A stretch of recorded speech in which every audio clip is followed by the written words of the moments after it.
जिनके लिए ये जीवन जीते हो, यदि वही एक दिन आपके विरोध में खड़े हो जाएं, तो आप क्या करोगे? अर्जुन भगवान कृष्ण से कहते हैं, मुझे अपने ही लोगों को युद्ध में मारकर क्या लाभ मिलेगा? मुझे राज्य, विजय और सुख कुछ भी नहीं चाहिए।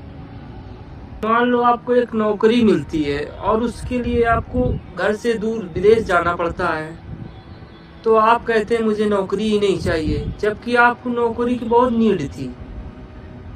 ऐसी ही मानसिकता से अर्जुन गुजर रहा है। मुझे इस प्रकार की सफलता नहीं चाहिए जिसमें अपने को हुई, अपने लोगों को हत्या करके मैं राजा नहीं बनना चाहता। अर्जुन कहते हैं, हे गोविंद, ऐसे राज्य का क्या लाभ है? ऐसे भोगों का क्या अर्थ है? ऐसे जीवन का क्या मूल्य है? जिसके लिए सब कुछ चाहा, वही युद्ध करने के लिए लड़ने आ गए। बताइए, जिनके लिए हम ये सब सामग्री जुटा रहे थे वही लड़ने आ गए, तो ऐसे भोगों को, राज्य को, जीवन को क्या हम करेंगे?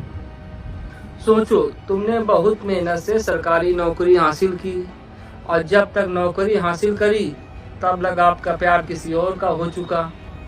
तो अब आप सोचते हैं कि ऐसी नौकरी, सफलता का हम क्या करें? ऐसे ही अर्जुन सोच रहा है कि जब अपने ही ना रहेंगे तो हम ये सब कुछ पाकर भी हम क्या फायदा रहेगा मेरे लिए? जिनके लिए हम राज, सुख, भोग चाहते थे, वो लोग अपने प्राणों की आहुति और सब कुछ त्यागने को खड़े हैं। जीवन में सारे काम अपनों के लिए किए जाते हैं। मान लो आपने नौकरी की तो किसी घर परिवार के लिए, सारा बेईमानी करते हैं, चोरी करते हैं, जो भी करते हैं, जो भी कार्य संसार में होता है सब अपने परिवार के लिए किया जाता है। यहाँ एक परिवार के दो गुट बन के खड़े हो गए। मान लिया आपने बच्चों को बहुत अच्छे से पढ़ाया लिखाया और बाद में हुआ संपत्ति को लेकर विरोध कर देते हैं, तब आप सोचते हैं मैंने तो सब कुछ इन्हीं के लिए किया और ये सब लड़ रहे हैं। बताइए, है धर्म संकट की नहीं? इसी मानसिकता से अर्जुन गुजर रहे हैं।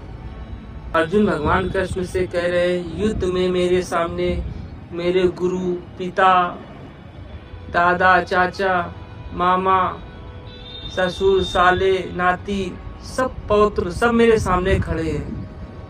अर्जुन सोचते हैं पूरा जीवन पांडु पुत्रों के साथ बिताए, साथ खेले, साथ पढ़े, साथ शिक्षा पाई, पितामह की गोद में खेले या द्रोणाचार्य ने शिक्षा दी, सब है तो सब एक ही परिवार। मान लो आपके दो चाचा हैं और दोनों का आपस में विवाद हो गया, आप किस तरफ से बोलेंगे भाई? आप किसका पक्ष लेंगे? आप भी धर्म संकट में आ गए ना। आदमी को दूर से देखने में कह रहा, उससे जिस पर बीत रही उससे समझो। तो वही अर्जुन का हाल है। अर्जुन की जगह अपने आप को रखो। अर्जुन भगवान कृष्ण से कहते हैं, मैं इन सब लोगों को मारना नहीं चाहता, चाहे भले ये मुझे मार दें। अगर मुझे तीनों लोगों का राज्य भी दिया जाए तो भी मैं इन लोगों की हत्या नहीं करूंगा। फिर एक पृथ्वी के लिए क्या ही कहना।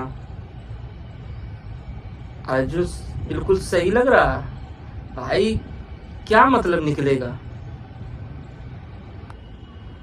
जैसे एक नेता को, जैसे एक जाति विशेष एक नेता को सीएम बनाया जाए और उससे कहा जाए कि तुम अपनी ही जाति का तुम्हें शोषण करना पड़ेगा, तो वो नेता साफ मना कर देता है कि मैं सीएम बनूं या ना बनूं, मैं अपनी जाति का शोषण नहीं करूंगा।